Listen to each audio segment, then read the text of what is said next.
अस्सलाम वालेकुम, hi guys. आप देख रहे हैं फ़न ऑफ फूड। और फ़न ऑफ फूड के किचन में जो आज चीज़ तैयार हो रही है वो है बहुत ही मज़ेदार लजीज जो कोफ्ते हैं।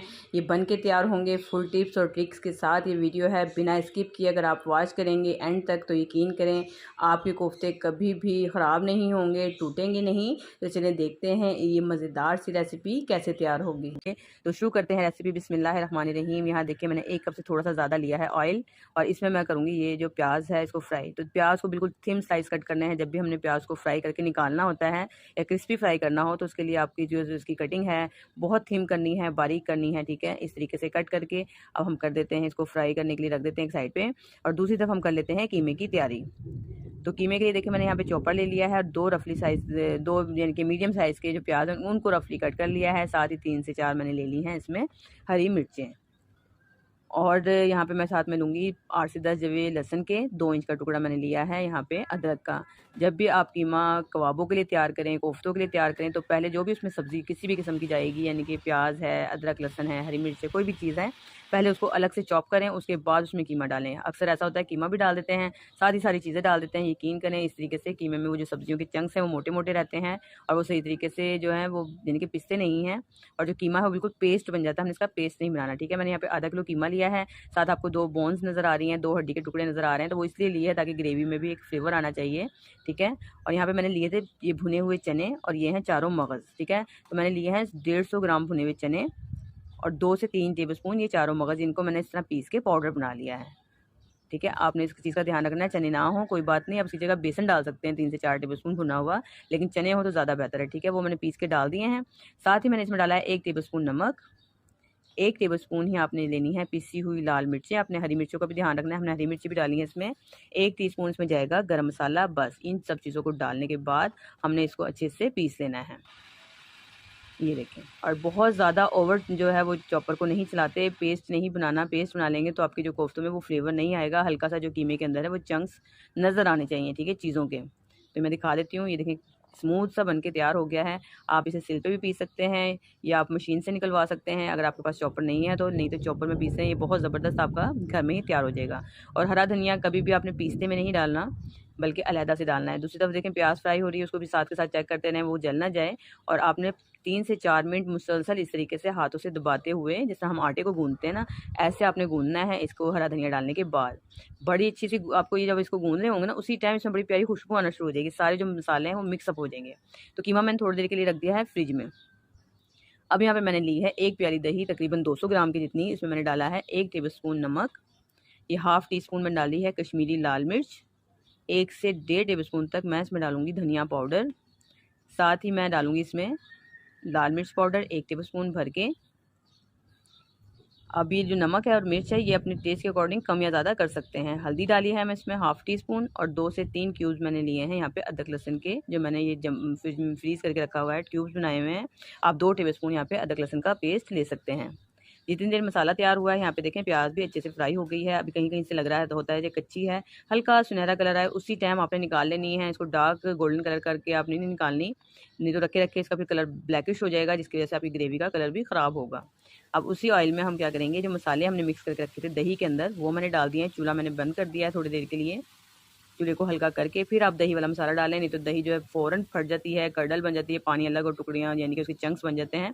ऐसा नहीं होना चाहिए। थोड़ा सा पका लें, अच्छे से मिक्स कर लें, चम्मच चला लें। और यहाँ देखिए हल्का सा मिक्सअप हो गया। अब मैंने चूल्हा ऑन कर दिया है इसका, और ये बॉल खंगाल के ये पानी भी इसमें डाल देते हैं। बस अब इसको हम भुनने के लिए छोड़ देते हैं।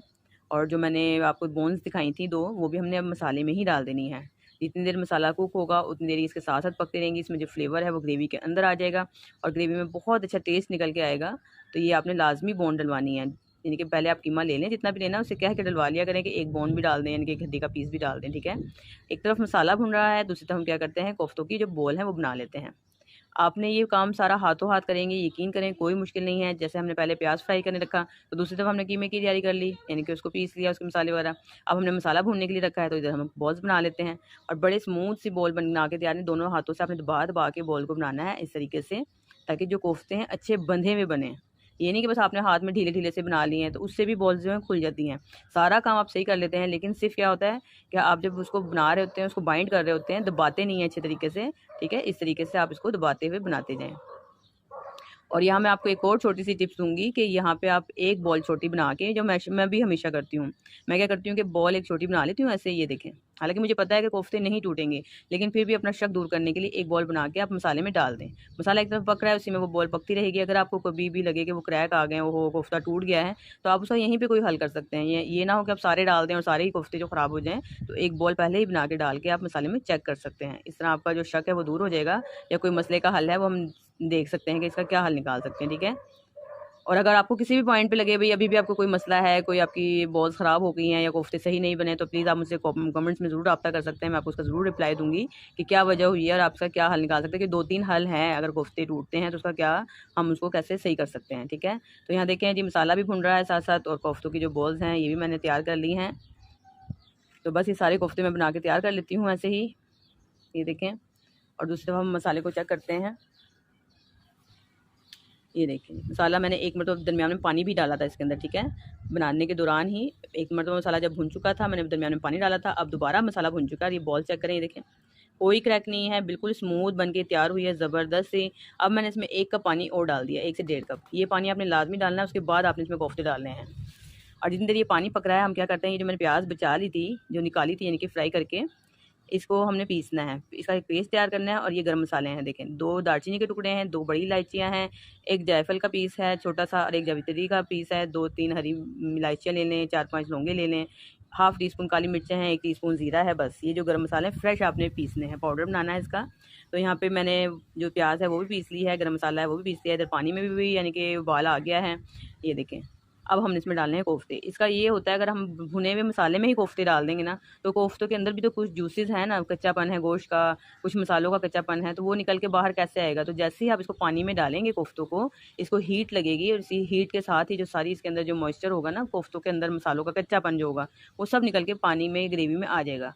तो ये हमने इसके साथ इसकी भुनाई करनी है। कभी भी कोफ्तों को बगैर भुने आप बनाएंगे, यकीन करें आपके कोफ्तों में कोई फ्लेवर नहीं आएगा, एक ग्रेवी में कच्चापन होगा, आपको समझ नहीं आएगी मसाला मैंने इतने अच्छे तरीके से भुना है, कोफ्ते भी सही बने हैं, टूटे भी नहीं हैं, लेकिन पता नहीं क्यों कच्चापन है, वो सिर्फ कोफ्तों के अंदर होता है, ठीक है।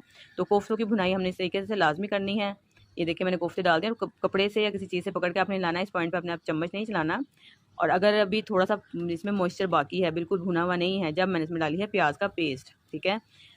प्याज जो होती है उसमें एक स्वीटनेस होती है, मीठापन होता है, ठीक है। अगर हम भुने हुए उसमें डालेंगे ना प्याज को, तो उसके फ़ौरन ही चंक्स बन जाएंगे, और जो बाद में पानी डालने के बाद भी घुलते नहीं है, मुंह में मीठे मीठे आते हैं। तो जब आपने प्याज डालनी है तो उसमें हल्की सी ग्रेवी होनी चाहिए, ताकि डालते ही फ़ौरन जो प्याज का पेस्ट है उस ग्रेवी के अंदर घुल जाए और सारा मिक्सअप हो जाए पूरे मसाले के अंदर, ठीक है। साथ ही मैंने वो गर्म मसाला जो पीसा है जायफल जावित्री वाला, वो भी मैंने इसमें डाल दिया। अब मैं इसकी मज़ीद भुनाई करूँगी, और जो फ्लेवर और जो खुशबू पूरे किचन में फैली है, बस आपको यहीं से अंदाज़ा हो जाएगा कि कोफ्ते भी बिल्कुल सही हैं, कोई क्रैक नहीं पड़े, कोई नहीं टूटे, खुशबू इतनी खूबसूरत मज़ेदार टेस्टी आ रही है ना, यानी कि खाना खूबसूरत और टेस्टी खुशबू आ रही है। तो आपको यहीं से पता चल जाएगा जी आपकी मेहनत वसूल हो गई है, बहुत ज़बरदस्त कोफ्ते बन के तैयार हो गए हैं। अब दस्तरखान पर जाते ही आपकी तारीफ़ होने वाली है। तो अगर आप स्टेप बाय स्टेप ऐसे फॉलो करते हुए इस रेसिपी को बनाएंगे, यकीन करें आपकी बहुत तारीफ़ होगी, और आपको खुद बना के बहुत खुशी भी होगी। तो इस ईद पे आप इसको मेहमानों के आगे बना के ट्राई कर सकते हैं, मेहमानों के लिए बना सकते हैं। अपनी मर्ज़ी से इसमें ग्रेवी कर लें जितनी आपको पसंद है, कम या ज़्यादा। तो मैंने इसमें ग्रेवी कर दी, 1 से 1.5 गिलास मैंने इसमें पानी डाल दिया है, और बस अब मैं इसे थोड़ी देर के लिए पकने के लिए छोड़ दिया है कवर करके। ये देखें अच्छे से इसमें उबाल आ गया है, पानी ये जो मैंने डाला था ग्रेवी वो अच्छे से पक चुकी है। बस ये देखें मेरे ज़बरदस्त से जो कोफ्ते हैं बन के तैयार हो गए हैं। अब मैं इसमें थोड़ा-सा अच्छा इसमें हरा धनिया ज़्यादा नहीं जाएगा, मैं आपको ये भी बता दूँ, सिर्फ़ पत्तियाँ डालनी है बहुत थोड़ी-सी।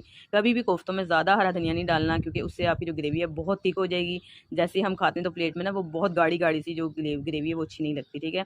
चूल्हा बंद कर दें, उसके बाद 10 मिनट के लिए इसको कवर कर दें, ताकि सारी जो जूसेज़ हैं, खुशबू है वो उसके अंदर कोफ्तों के अंदर रच बस जाए। इसकी ग्रेवी चेक करें कितनी स्मूथ बन के तैयार हुई है, इसका कलर चेक करें, और मैं आपकी इसकी बॉल्स चेक करवाती हूँ। ये देखें कोई क्रैक नहीं है, बंधा हुआ कोफ्ता होना चाहिए, ठीक है। और ऐसा होता था, मैं आपको अपना एक एक्सपीरियंस बताती हूँ कि मेरे कोफ्ते बहुत टाइट बनते होते थे, यानी कि जब उसको हमने निवाले से तोड़ना है ना, तो वो प्लेट में भाग के दूसरी तरफ चला जाता था, कोफ्ता टूटता नहीं था। उसका रीज़न ये था कि मैं उसमें प्याज कम डालती थी, इसलिए अब मैं उसमें प्याज ज़्यादा डालती हूँ, तो कोफ्ता जूसी होता है, सॉफ्ट होता है और बंधा हुआ होता है, ठीक है। तो मैंने 1.5 पाव प्याज बीच में डाली है, यानी कि पीसते टाइम, और इतनी ही प्याज मैंने फ्राई करते टाइम डाली है। आधा किलो कीमे में। इसी तरीके से बनाइएगा, स्टेप बाय स्टेप रेसिपी को फॉलो कीजिएगा। मैं उम्मीद करती हूँ आपको मेरी आज की रेसिपी ज़रूर पसंद आई होगी। अगर आपको रेसिपी पसंद आती है तो प्लीज़ मेरे चैनल को ज़रूर लाइक करें, सब्सक्राइब करें, बेल आइकन को ज़रूर प्रेस कर लें, ताकि मेरी ऐसी मज़ेदार इन्फॉर्मेटिव वीडियोज़ आप तक जल्द से जल्द पहुँचती रहें। मुझे अपनी दुआओं में याद रखें। आज के लिए इतना ही, मिलती हूँ किसी और नई वीडियो में। जब तक के लिए मुझे दें इजाज़त। अल्लाह हाफिज़।